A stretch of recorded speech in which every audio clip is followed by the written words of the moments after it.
Hello, ഇന്ന് നമ്മൾ ചിന്തിക്കാൻ പോകുന്ന കുട്ടികളുടെ വയറുവേദന പറ്റിയാണ്. ഇപ്പോൾ പല കാരണങ്ങൾ കൊണ്ടും കുട്ടികൾക്ക് വയറുവേദന ഉണ്ടാവും.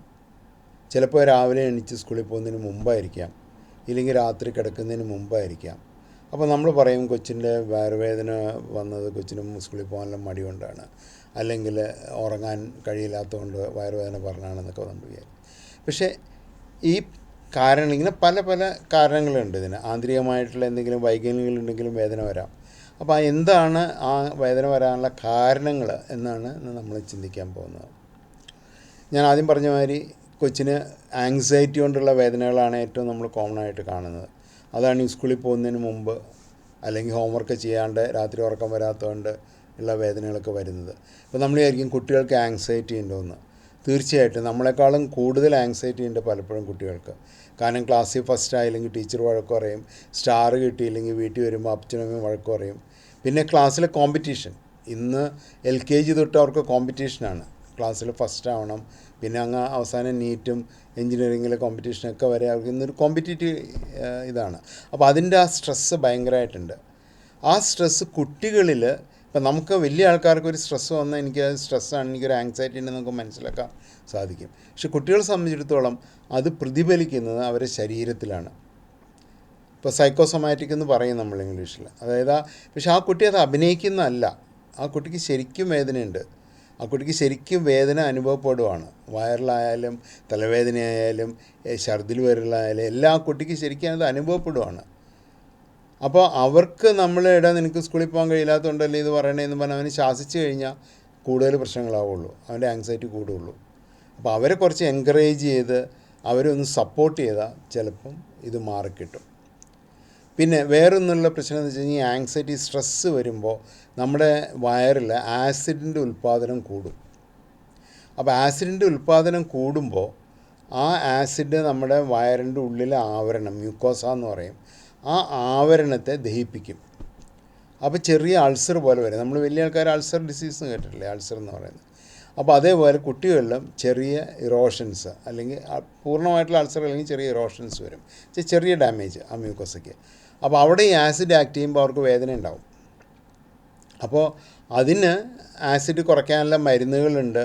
ആ ആവരണത്തെ, ആ നശിച്ചതിൻ്റെ ഏരിയ കവർ ചെയ്ത് പോകാനുള്ള മരുന്നുകളുണ്ട്. അത് കൊടുത്തു കഴിഞ്ഞാൽ അത് മാറും. പിന്നെ വേറൊരു കാര്യമുള്ളതെന്ന് വെച്ച് കഴിഞ്ഞാൽ മിൽക്ക് അലർജിയാണ്. പല പിള്ളേർക്കും ഈ പശുവും പാലിന് അലർജി വരും. അത് ഒരു ആൾക്കാർ പറയുന്നത് പണ്ട് കാലത്ത് വെച്ചാൽ നമ്മൾ കാട്ടിൽ താമസിച്ചിരുന്ന സമയത്ത് ഒരു 2 വയസ്സാകുമ്പോഴേക്കും അമ്മയ്ക്ക് രണ്ടാമത്തെ കൊച്ച് ജനിക്കും. അപ്പോൾ രണ്ടാമത്തെ കൊച്ച് ജനിക്കുമ്പം അമ്മ ആദ്യത്തെ കൊച്ചിന് പാല് കൊടുത്തുകൊണ്ടിരുന്ന രണ്ടാമത്തെ കൊച്ചിന് പാല് കിട്ടില്ല. അപ്പോൾ അതുകൊണ്ട് നേച്ചർ തന്നിരിക്കുന്ന ഒരു പ്രതിഭാസമാണ്. അപ്പോൾ കൊച്ചിനും പാല് കുടിച്ച, മൂത്ത കൊച്ചിന് പാല് കുടിച്ച വയറവനൊരുങ്ങിയ പാല് കുടിക്കില്ല. അപ്പോൾ പാല് ചെറിയ കൊച്ചിന് കിട്ടും. പക്ഷേ ഇതൊരു കഥയാണ്. അതിനെന്തോരം ശാസ്ത്രീയമായി തെളിയിക്കപ്പെട്ടിട്ടുള്ളൊരു കാര്യമല്ല. എന്നാണ് ഞാൻ പറഞ്ഞതേ ഉള്ളൂ. പിന്നീട് കുറച്ചും കൂടെ വയറിൽ നിന്ന് താഴേക്ക് വരുമ്പോഴാണ് ചെറുകുടൽ. അപ്പോൾ ചെറുകുടലിൽ വരുന്നത് എങ്ങനെയാണെന്ന് വെച്ചാൽ നമ്മൾ ചെറുകുടലിൻ്റെ പ്രവർത്തനത്തിൻ്റെയാണ്. അപ്പോൾ അതിന് തടസ്സം, ഒരു ശാരീരികമായിട്ടുള്ളൊരു തടസ്സമില്ല, പക്ഷേ അതിൻ്റെ പ്രവർത്തനം ശരിയാവുന്നില്ല. അപ്പോൾ എന്ന് വെച്ച് കഴിഞ്ഞാൽ ചെറുകുടലിൽ ഭക്ഷണ പദാർത്ഥം മുന്നോട്ട് നീങ്ങുന്ന ഒരു സൈഡിൽ ചെറുകുടൽ ചുരുങ്ങും. അപ്പോൾ ഭക്ഷണം കുറച്ച് മുന്നോട്ട് പോകും. അപ്പോൾ അതിൻ്റെ പുറകിൽ പിന്നെ ബാക്കിയുള്ള ചെറുകുടൽ തിങ്ങും. അങ്ങനെ മുന്നോട്ട് പോകുന്നു. പെരിസ്റ്റാൾസിസ് എന്ന് പറയും നമ്മൾ. ചിലപ്പോൾ ഈ കുടലുകൾക്ക് പറ്റുന്നതെന്ന് വെച്ച് കഴിഞ്ഞാൽ അത് പല സ്ഥലത്തായിട്ട് ഒരുമിച്ച് ചുങ്ങും. അപ്പോൾ ഒരു കുടലിൻ്റെ മുമ്പിലും പുറകിലും ചുങ്ങിക്കഴിഞ്ഞാൽ പിന്നെ നമുക്ക് അതിൻ്റെ ഇടയ്ക്കുള്ള ഭാഗത്ത് അപ്പോൾ ഗ്യാസും ഭക്ഷണ പദാർത്ഥങ്ങളും വന്ന് നിറയും. അപ്പോൾ ആ കുടൽ വികസിക്കുമ്പോൾ ചെറുകുടലിൽ എന്ത് വികസനവും നമുക്ക് വേദനയായിട്ടാണ് അനുഭവപ്പെടുന്നത്. അപ്പോൾ അങ്ങനെ ആ കൊച്ച് വേദന എന്ന് പറയും. ഇത് കുറച്ച് കഴിയുമ്പോൾ ഇതങ്ങ് റിലാക്സ് ചെയ്യും, അപ്പോൾ വേദന മാറും. അപ്പോൾ ഇവിടെ കൊച്ചിൻ്റെ എങ്ങനെയാണെന്ന് വെച്ച് കഴിഞ്ഞാൽ ഇടയ്ക്ക് ഭയങ്കര വേദന എന്ന് പറയും, 5 മിനിറ്റ് കഴിയുമ്പോൾ വേദന അങ്ങ് മാറും. വളരെ ടിപ്പിക്കലായിട്ട് അപ്പുറം പറയുന്നത് കുറച്ച് നേരത്തേക്ക് ഉണ്ടാവുള്ളൂ, പക്ഷെ അതിന് വരുമ്പോൾ ഭയങ്കര വേദനയാണ്. ഇതിൻ്റെ ഈ പ്രവർത്തനം ശരിയാക്കാനുള്ള മരുന്നുകളുണ്ട്, ടാബ്ലറ്റുകളുണ്ട്. അത് കൊടുത്തു കഴിഞ്ഞാൽ ഇത് ശരിയാവും. പിന്നെ ദഹനം ശരിയായാലും, പിന്നെ ഈ ചില ഫുഡ് പദാർത്ഥങ്ങൾ കഴിക്കുമ്പോഴാണ് ഇത് വരുന്നതെങ്കിൽ, ഇപ്പോൾ ഈ ആസ്മക്കാർക്ക് ഇപ്പോൾ ചിലത് വരുമ്പം ചിലവർക്ക് ആസ്മ വരുന്ന പോലെ ഈ കുടലിലും ചില പദാർത്ഥങ്ങളോടാണ് ചേരാണ്ട് വരുന്നത്. അപ്പോൾ അങ്ങനെയുള്ള പദാർത്ഥം ഏത് കൊടുക്കുമ്പോഴാണ് ഈ വേദന വരുന്നത് നമ്മൾ കണ്ടുപിടിച്ച് കഴിഞ്ഞാൽ നമുക്കത് ഒഴിവാക്കാൻ സാധിക്കും.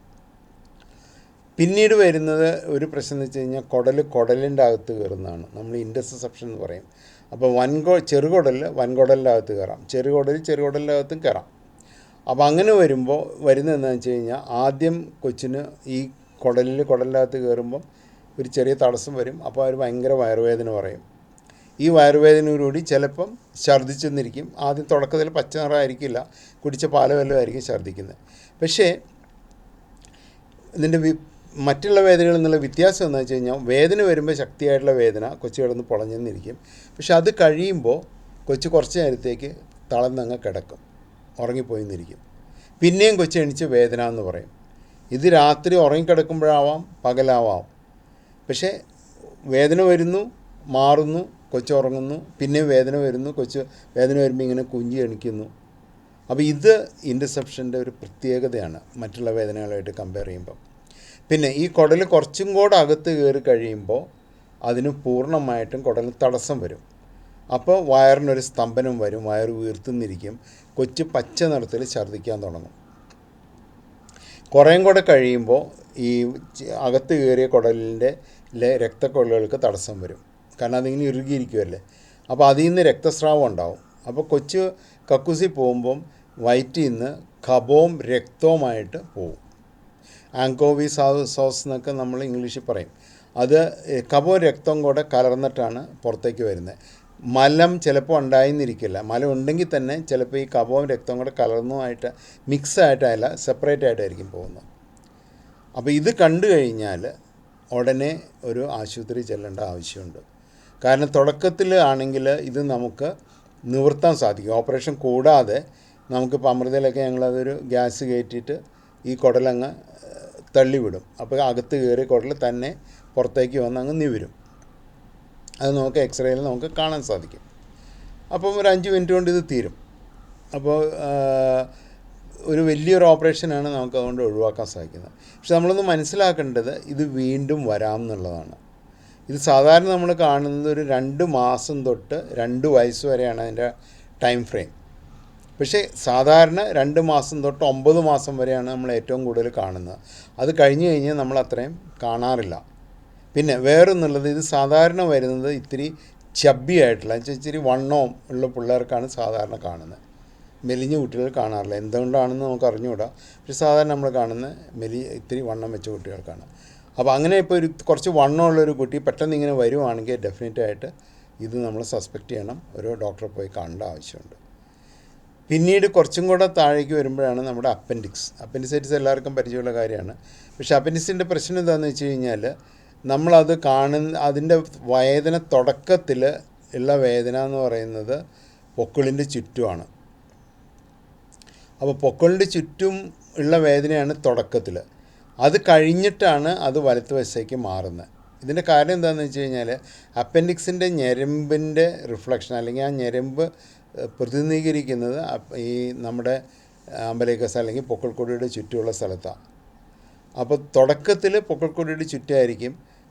അപ്പൻഡിസൈറ്റിസ് നല്ലോണം പഴുത്ത് കഴിയുമ്പോഴാണ് വലത്തുവശത്തേക്ക് മാറുന്നത്. പക്ഷേ തുടക്കത്തിൽ തന്നെ നമ്മൾ ഈ വലത്തുവശത്ത് ഇടുപ്പെല്ലിൻ്റെ സൈഡിലായിട്ട് ഇങ്ങനെ ഞെക്കുവാണെങ്കിൽ കുട്ടി വേദന പറയും.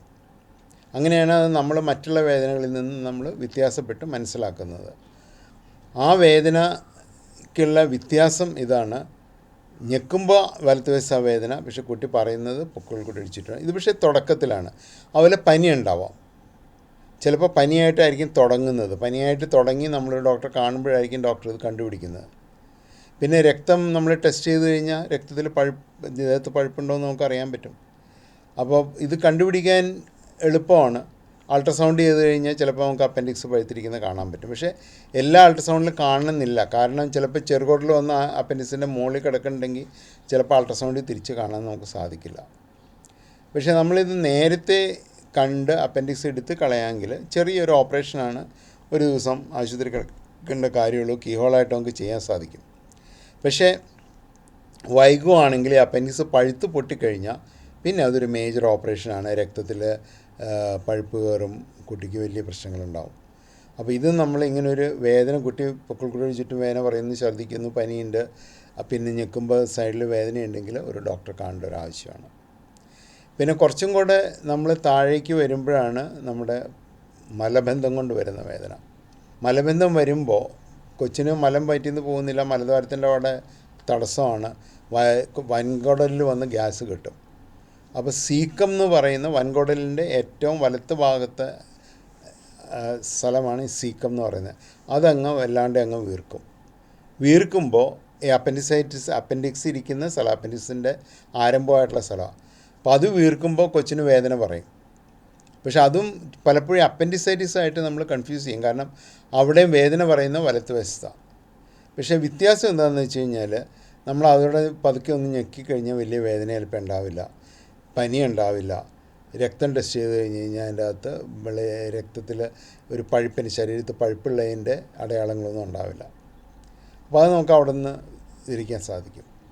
പിന്നെ നമുക്ക് ചിന്തിക്കേണ്ട ഒരു കാര്യമാണ് പാങ്ക്രിയാറ്റൈറ്റിസ് എന്ന് പറയും. നമ്മുടെ പാങ്ക്രിയാസ് ഗ്രന്ഥിനെ പറ്റി നമുക്ക് അറിയാമല്ലോ. ഇത് നമ്മുടെ കേരളത്തിലുള്ളവർക്ക് കുറച്ച് കൂടുതലാണ് അതിൻ്റെ ഇൻസിഡൻസ്. കാരണം എന്താണെന്ന് വെച്ച് കഴിഞ്ഞാൽ നമ്മൾ കപ്പ തിന്നുന്നതുകൊണ്ടാണെന്നാണ് പറയുന്നത്. കപ്പയിൽ തയോസാനൈറ്റ് എന്ന് പറഞ്ഞ സാധനമുണ്ട്, അത് പാങ്ക്രിയാറ്റൈറ്റിസ് ഉണ്ടാക്കുന്നതെന്ന് പറയുന്നു. അപ്പം ഇതിൻ്റെ വേദന വെച്ച് കഴിഞ്ഞാൽ ഈ പൊക്കിൾക്കൊടിയുടെ മുകളിലായിട്ടാണ് വേദന, ശക്തിയായിട്ടുള്ള വേദനയാണ്. കൊച്ച് വേദന എന്ന് പറയും. ആ കൊച്ച് കമന്ന് കിടക്കുമ്പം വേദനയ്ക്ക് കുറച്ചൊരു കുറവുണ്ടാവും. അതാണ് അതിൻ്റെ പ്രത്യേകത. പിന്നെ ഇതിൻ്റെ കൂടെ ഛർദിലുണ്ടാവും. തുടക്കത്തിൽ ചിലപ്പോൾ പനി ഉണ്ടായെന്നിരിക്കില്ല. പക്ഷേ ഈ വേദന അല്ലെങ്കിൽ പാങ്ക്രിയാറ്റൈറ്റിസ് നമ്മൾ തുടക്കത്തിലേ കുറച്ച് ഇപ്പം ഒരു ദിവസം 2 ദിവസം വെറും വയറ്റി വെച്ചു, ഡ്രിപ്പൊക്കെ കൊടുത്തു, ആൻറ്റിബയോട്ടിക് കൊടുത്തു കഴിഞ്ഞാൽ ചിലപ്പോൾ തന്നെ അങ്ങ് മാറിപ്പോവും. അപ്പോൾ ഏതെങ്കിലും ഒരു ഹോസ്പിറ്റലിൽ പോയി കാണിക്കേണ്ട ഒരു ആവശ്യമുണ്ട്. രക്തം ടെസ്റ്റ് ചെയ്താൽ അറിയാൻ പറ്റും പാങ്ക്രിയാറ്റൈറ്റിസ് ആണോ അല്ലയോ എന്നുള്ളത്. സംശയം ഉണ്ടെങ്കിൽ അൾട്രാസൗണ്ട് വല്ലതും ചെയ്താലും പാങ്ക്രിയാസ് നമുക്ക് കാണാൻ സാധിക്കും. പിന്നെ അടിസ്ഥാനപരമായിട്ട് ജന്മനയുള്ള ചില വൈകല്യങ്ങൾ കൊണ്ടും പാങ്ക്രിയാറ്റൈറ്റിസ് വരാം. അപ്പോൾ അങ്ങനെ പാങ്ക്രിയാറ്റൈറ്റിസ് അങ്ങനെയാണോ പാങ്ക്രിയാറ്റൈറ്റിസ് വന്നേ, അല്ലെങ്കിൽ അതിൻ്റെ കാരണമുണ്ടോ എന്ന് അറിയാനായിട്ട് ചിലപ്പോൾ ഒരു MRI സ്കാനൊക്കെ എടുത്ത് നോക്കേണ്ടി വരും. അപ്പം തുടക്കത്തിൽ വയറുവേദന, പൊക്കിൾക്കൊടിയുടെ മുകളിലായിട്ടുള്ള വയറുവേദന, കമന്ന് കിടക്കുമ്പോൾ കൊച്ചിന് കുറവ് വരുന്നു, ശക്തിയായിട്ടുള്ള വേദന, മറ്റുള്ള വേദന പോലെ വന്നങ്ങ് മാറുമല്ല, ഇത് തുടർച്ചയായിട്ട് വേദന നിൽക്കുവാണ്. മണിക്കൂറുകളോളം വേദന ഉണ്ടാവും കൊച്ചിന്. അപ്പോൾ അതാണ് അതിൻ്റെ വ്യത്യാസം. പിന്നീട് വരുന്ന കിഡ്നിയുടെ വേദനയാണ്. അപ്പോൾ ഞാൻ നേരത്തെ ഇതിനെപ്പറ്റി സംസാരിച്ചിട്ടുണ്ട്. കിഡ്നിക്ക് വരുന്ന വേദന എന്ന് പറയുന്നത് കിഡ്നിയുടെ ആ മൂത്രം പോകുന്നതിന് പെട്ടെന്നൊരു തടസ്സം ഉണ്ടാകുമ്പോഴാണ്. ജന്മനയുള്ള വൈകല്യങ്ങൾ കൊണ്ട് വേദന വരില്ല. അപ്പോൾ ഒരു സ്റ്റോൺ വന്നു, അപ്പോൾ ആ കല്ലൊരു പെട്ടെന്നൊരു തടസ്സം ഉണ്ടാക്കുകയാണെങ്കിൽ കൊച്ചിന് വേദന വരും. പിന്നെ ഒരു വേദന വരുന്നതെന്ന് വെച്ച് കഴിഞ്ഞാൽ ഈ കിഡ്നിയിൽ നിന്നുള്ള ഒരു ട്യൂബ്, യൂറിറ്റർ എന്ന് പറയും, ആ ഒരു ട്യൂബ് വന്ന് താഴെയാണ് നമ്മുടെ മൂത്രാശയത്തിൽ ജോയിൻ ചെയ്യുന്നത്. അപ്പോൾ അങ്ങനെ ആ ജോയിൻ ചെയ്യുന്ന അതിൻ്റെ ആ കോഴ്സിൽ ഈ കിഡ്നിയിലേക്കുള്ള ഒരു രക്തക്കൊഴൽ ചിലപ്പോൾ അതിന് തടസ്സം ഉണ്ടാക്കും. അപ്പോൾ ആ കിഡ്നിയിലേക്ക് പോകുന്നത് ഈ ട്യൂബിൻ്റെ എക്രോസായിട്ട് പോയിട്ട് അതിന് തടസ്സം ഉണ്ടാക്കും. അപ്പോൾ ഈ വേദനയുടെ ഒരു പ്രത്യേകത എന്താണെന്ന് വെച്ച് കഴിഞ്ഞാൽ, കൊച്ച് സാധാരണ ആ വേദന വരുന്ന ഒത്തിരി വെള്ളം കുടിച്ചതിന് ശേഷം. ഇപ്പോൾ കൊച്ച് കുറേ വെള്ളം കുടിച്ചു, അല്ലെങ്കിൽ ഒരു പാർട്ടിക്ക് പോയി കുറേ ജ്യൂസ് കുടിച്ചു, അപ്പോൾ പെട്ടെന്ന് വേദന എന്ന് പറയുന്നു. അത് കഴിഞ്ഞ് ആ കൊച്ചിന്ന് കമന്ന് കിടക്കാമെങ്കിൽ ചിലപ്പോൾ പെട്ടെന്ന് ഈ വേദന കുറയും. കമന്ന് കിടന്നു കഴിഞ്ഞാൽ അത് കഴിയുമ്പോൾ കൊച്ച് മൂത്രം ഒഴിക്കാൻ തുടങ്ങും. കാരണം ഈ കെട്ടി നിൽക്കുന്ന മൂത്രം മുഴുവൻ ബ്ലാഡറിലോട്ട് വരുമല്ലോ, മൂത്രാശയത്തിലേക്ക് വരും. അപ്പോൾ കൊച്ച് മൂത്രം ഒഴിക്കുമെന്ന് പറയും. അപ്പോൾ കൊച്ച് പോയി മൂത്രം ഒഴിച്ച് കഴിയുമ്പോഴേക്കും വേദന മാറും. ഇതാണ്. അത് കഴിഞ്ഞാൽ പിന്നെ കൊച്ചിന് യാതൊരു പ്രശ്നമില്ല. ഇത് നമുക്കൊരു അൾട്രാസൗണ്ട് ചെയ്ത് പിന്നെ അതിന് സ്കാനൊക്കെ ഉണ്ട്, DTPS സ്കാൻ, IVP എന്നൊക്കെ പറഞ്ഞ ടെസ്റ്റുകളുണ്ട്. ഇത് ചെയ്ത് കഴിഞ്ഞാൽ അറിയാൻ പറ്റും ഇതുണ്ടോ ഇല്ലയോ എന്നുള്ളത്. അതുണ്ടെങ്കിൽ നമുക്ക് ആ തടസ്സം സർജറി ചെയ്ത് മാറ്റാൻ സാധിക്കുന്നതാണ്. അപ്പം ചുരുക്കത്തിൽ ചില കാര്യങ്ങൾ നമ്മൾ ശ്രദ്ധിച്ചു കഴിഞ്ഞാൽ സർജറി അവോയ്ഡ് ചെയ്യാൻ പറ്റും. അതിൻ്റെ എന്തൊക്കെയാണെന്ന്, ആ റെഡ് ഫ്ലാഗ്സ് എന്താണെന്ന് കുട്ടി എവിടെയാണ് വേദന പറയുന്നത്, പൊക്കിൾക്കൊടിയിൽ നിന്ന് എന്തോരം മാറിയാണോ വേദന പറയുന്നത് അത്രയും അത് പ്രശ്നമുള്ള കാര്യങ്ങൾ കൊണ്ടാവാനുള്ള സാധ്യത കൂടുതലാണ്. 2, പച്ച നിറത്തിൽ ഛർദ്ദിക്കുന്നുണ്ടെങ്കിൽ തീർച്ചയായിട്ടും അതിന് ഒരു ഡോക്ടറെ കാണിക്കേണ്ട ആവശ്യമുണ്ട്. 3, വേദന വരിക, ശക്തിയായിട്ടുള്ള വേദന, പിന്നെ തന്നെ മാറുക, പിന്നെ കുറച്ച് നേരത്തേക്ക് കുഴപ്പമില്ല. അങ്ങനെയുള്ളൊരു വേദനയാണെങ്കിലും ഇൻ്റർസെപ്ഷൻ ആവാൻ സാധ്യതയുണ്ട്, ഡോക്ടറെ കാണിക്കുക. മലത്തിൽ രക്തവും കഫവും കണ്ടു കഴിഞ്ഞാൽ രാത്രി 2 മണിക്കായാലും ഒരു ആശുപത്രിയിൽ പോയി കാണിക്കുക.